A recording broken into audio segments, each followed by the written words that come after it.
Olá, estamos aqui no nosso terceiro encontro e a gente ainda está na introdução do livro. E onde eu parei, e aí ele já começa o parágrafo da seguinte forma: o que é perdão? É uma ordem de Deus, é um cancelamento de dívida. É primeiro racional e depois emocional. É algo que pode não ser imediato, podendo levar muito tempo, muito esforço consciente e abrir mão do direito de punir e a rejeição do impulso humano que clama por vingança. É uma das escolhas mais difíceis. Aceitar um sofrimento sem merecer e pagar o preço do mal que você nem mesmo sofreu. É perdoar mesmo que doa, mesmo que as nossas mentes gritem não. É olhar para o perdão de Cristo. É o ver o quanto você deve a Ele. E mesmo que todas as pessoas do mundo pequem contra você e você tenha que perdoar todas elas, mesmo assim, você ainda fica devendo. Vou parar aqui um pouquinho, que eu achei importante uma colocação que ele falou sobre perdão. Ele fala que o perdão, primeiro, ele é racional e depois emocional. E isso aqui faz toda uma diferença você entender isso. Porque, primeiro, na leitura desse livro, quando vocês vão entendendo o que é o perdão, né? Racionalmente você vai tomar sua decisão de perdoar, porque está explicando todas as causas, tudo que está interferindo na sua vida. Então, primeiramente, você toma a decisão na mente. Quando você toma essa decisão na mente, verdadeiramente, ela vai para o seu coração. Aí sim você trata a parte emocional. E uma outra coisa que ele colocou aqui, né? Que perdoar é abrir o seu direito de punir.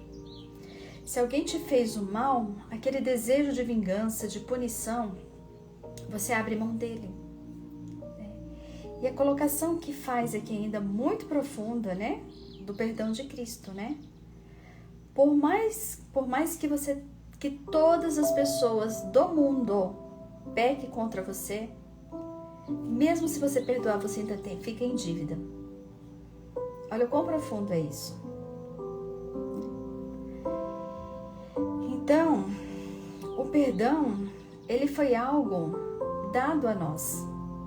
Jesus Cristo veio e perdoou todos os nossos pecados.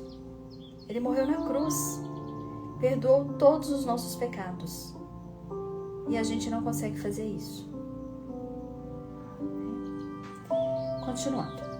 Eu já ouvi frases como esta: eu amo a humanidade e eu não tolero as pessoas.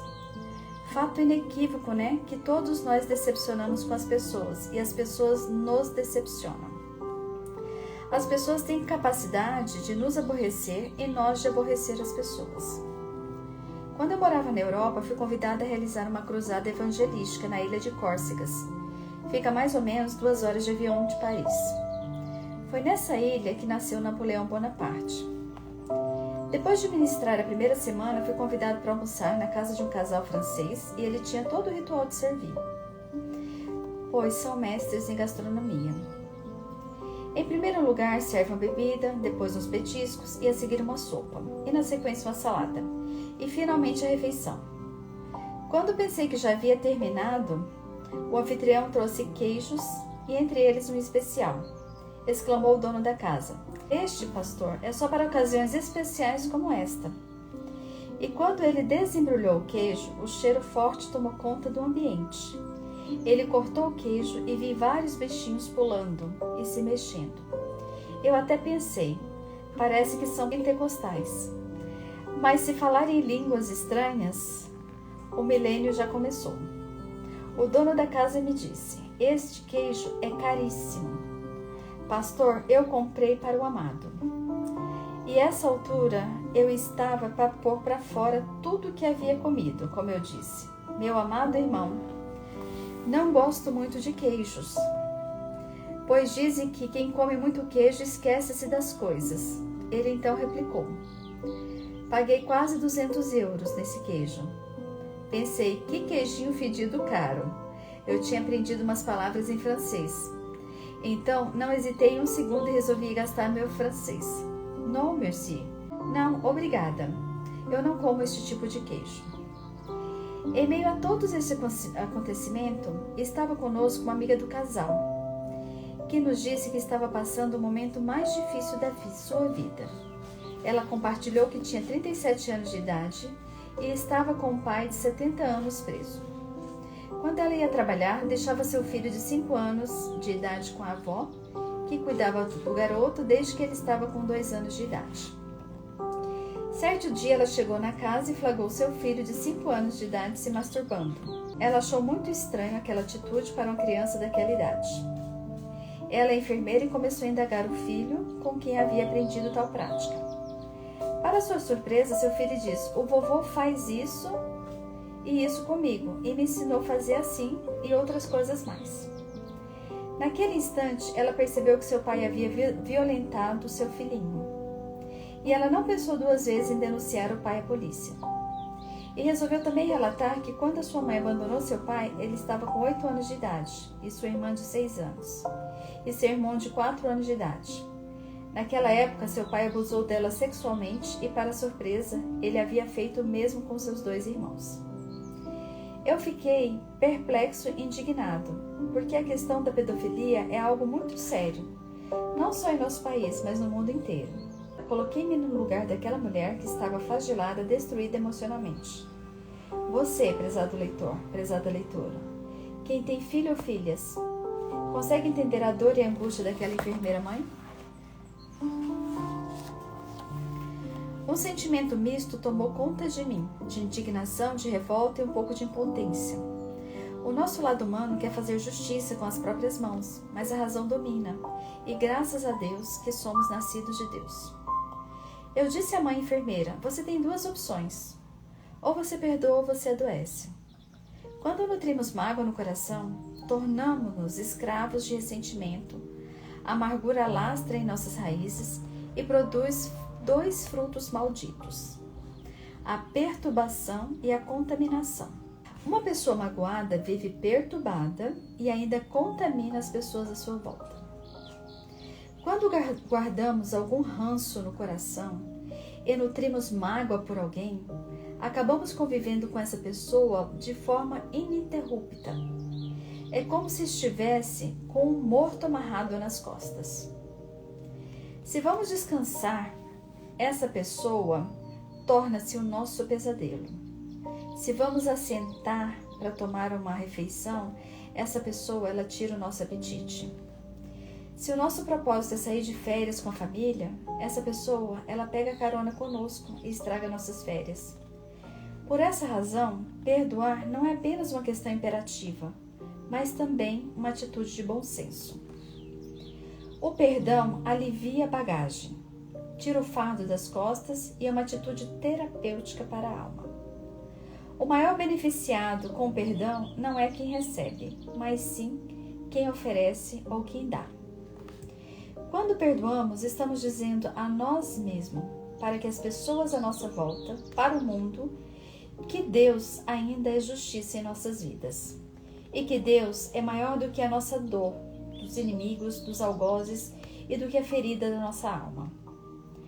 A enfermeira chorou copiosamente e eu orei com ela e a glória de Deus se manifestou. Nós vivemos num mundo de traumas emocionais. Estamos percebendo que o mundo está doente emocionalmente. 50% dos casamentos desagam em divórcio. O divórcio é fruto da dureza do coração. Em muitos casos, ou seja, incapacidade de perdoar. O mesmo acaba gerando feridas, traumas, que se estende aos filhos e ao casamento deles no futuro. A dor do divórcio é classificada pelos psicólogos como a dor de perder um ente querido. 50% das pessoas que vão sorrindo para o altar no dia do casamento passam o resto da vida chorando por causa do casamento. 70% das pessoas que casaram de novo descobriram que o segundo casamento é mais problemático do que o primeiro. Esse é um blog Teológica em Foco. O impacto do divórcio na vida de algumas crianças é mais forte do que a própria morte de um dos pais. Outros sofreram a dor da rejeição e a forma mais violenta de ferir, agredir uma pessoa. A rejeição, ela dói muito. A rejeição, ela desarticula a saúde psicológica. Ela provoca uma desestabilização psicossomática. Joga a pessoa no poço fundo de desvalorização humana. O sentimento de lixo é injetado e o monturo existencial começa a partir daí o registro de descartável diante da vida. Não há nada que fere mais alguém do que ser rejeitado. Se o abraço que não pode ser dado e o toque que não é aceito, o telefone que é desligado na cara, só se sente desprezado quem já foi valorizado. É o caso de muitos jovens que foram usados e descartados. Jovens que caíram na teia da sedução e depois abortaram o fruto da promessa do amor. Maridos rejeitados, esposas rejeitadas, filhos rejeitados, idosos rejeitados e sem asilo. Vemos empregados rejeitados por serem honestos. Na minha experiência de pregador, o Evangelho em mais de 36 nações, o pecado mais presente na igreja evangélica, ao meu ver, é o pecado da mágoa, ressentimento, amarguras e traumas. Líderes, famílias, membros feridos emocionalmente, ou seja, feridos na alma.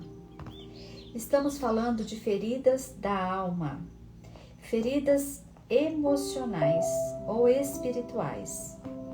Feridas causadas por abuso, por maus tratos, humilhações, traumas, calúnias, injustiças, divórcios, traições, assassinatos, etc. Feridas causadas principalmente pela orfandade. As feridas na alma são as principais responsáveis por uma vida estéril, que é sem sonhos, realizações, sem frutos, vazia. As feridas na alma são as principais causas dos vícios, dos medos, das fobias, das compulsões, etc. As feridas na alma são as principais causas de uma vida imoral, voltada pela busca irresponsável pelo prazer, pelo entretenimento, pela satisfação por meio de coisas ou de outras pessoas.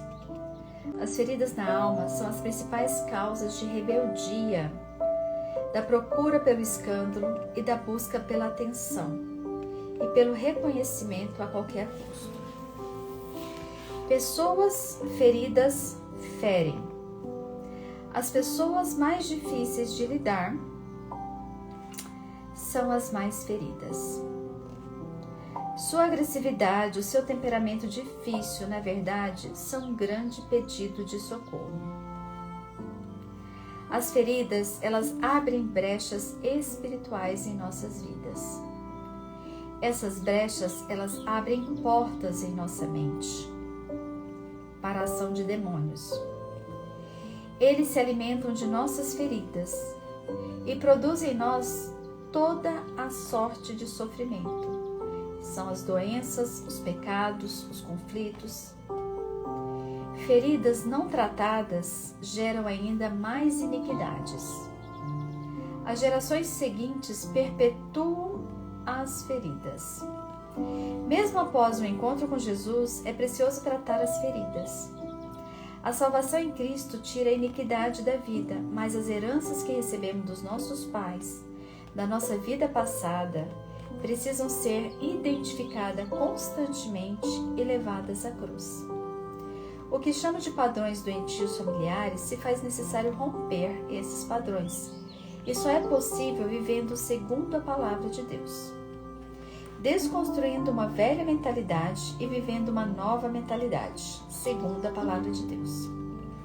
Há uma geração que amaldiçoa a seu pai e que não bendiz a sua mãe. Há uma geração que é pura aos seus próprios olhos, mas que nunca foi lavada pela sua imundícia. Há uma geração cujos olhos são altivos e as suas pálpebras são sempre levantadas. Há uma geração cujos dentes são espadas e cujas queixadas são facas, para consumirem da terra os aflitos e necessitados dentre os homens. Provérbios, capítulo 30, versículo de 11 a 14. A ferida na alma começa com uma agressão, uma decepção, um abuso, uma rejeição, uma traição, uma humilhação, uma perda. A reação normal e instantânea a essa agressão será revidar na mesma moeda. Será olho por olho, dente por dente. Instaura-se em nossa alma um processo de decepção, de raiva, revide, rebelião. As feridas na alma distorcem a personalidade e geram uma grande carência emocional e espiritual. Essa carência ela vai se manifestar através da baixa estima, do exibicionismo, da violência, da rebeldia, de gangues. As pessoas feridas, elas vão buscar satisfação nas drogas, no sexo, no rock and roll. Muitas das nossas feridas abertas, quando ainda moramos na casa dos nossos pais. Muitas outras feridas são abertas em casamentos doentes, destrutivos. A dor da ferida leva muitos a buscar o alívio a qualquer preço. Essas pessoas se tornam alvos fáceis do demônio. Muitos vão buscar alívio na religiosidade, que vem a ser uma busca humana de Deus. Uma busca baseada na justiça própria, nas boas ações, nas regras, doutrinas, nos dogmas e na religião. A religiosidade impede que a pessoa enxergue a verdadeira natureza de Deus, pois isso está encoberto pelo manto da religiosidade. Deus deixa de ser pai, deixa de estar perto. O efeito colateral da religiosidade é que afasta ainda mais de Deus e torna uma pessoa insensível. Essa insensibilidade gera ainda mais pecados, especialmente imoralidade e avareza. A religiosidade torna-se uma máscara de atitude hipócrita. Acaba tornando em uma tentativa tola de compensar o déficit do amor com o crédito da concupiscência. Atenção! Essa espiritualidade vazia está presente nas igrejas evangélicas. Com certeza há pessoas feridas em nossa igreja que se agarram de uma forma vazia para servir a Deus. Com o tempo, a religiosidade, o orgulho e a competição, a ferida não tratada tem filhos demoníacos, que são conflitos, divisão, guerras. Por isso existem tantas igrejas chamadas cristãs, por isso existem tantas igrejas divididas, por isso tantas guerras são travadas em nome de Deus. Por isso feridas buscaram alívios em uma religiosidade sem a presença de Deus. E que por fim buscam compensar isso uma atitude orgulhosa. O diabo tem grande prazer de manter pessoas feridas na igreja. Elas são seus principais agentes e anular o trabalho das igrejas. É fácil perceber uma pessoa ferida que está tentando compensar isso. Basta observar o seu comportamento em relação aos seus líderes. Invariavelmente, a compensação traz consigo a rebelião, a maledicência, a crítica. Esse espírito de competição pode ocorrer também entre ministérios de uma mesma igreja. O princípio é o mesmo, a divisão entre igrejas. Prezado leitor, a razão por que escrevo este livro é que onde ministrei, centenas de pessoas foram tocadas com o pensamento que exponho na forma do texto. Então, como afirmei logo no começo, a necessidade de abençoar centenas ou milhares de pessoas em todo o mundo. Onde esse texto chegar, abençoará você. Porque o perdão não é uma coisa simples ou fácil. Ou você perdoa ou adoece. Somente Deus nos capacita a perdoar. E assim finalizamos a introdução desse livro. Ficou um pouquinho mais longo esse vídeo hoje, mas eu achei importante terminar. Não parei para estar explicando porque eu achei que ele já foi muito explicativo. então e profundo. Então vamos meditar nesses ensinamentos de hoje, né? Para que a gente possa amanhã, enfim, começar o primeiro capítulo do livro. Ou você perdoa ou você adoece. Te espero amanhã. Um beijo para você.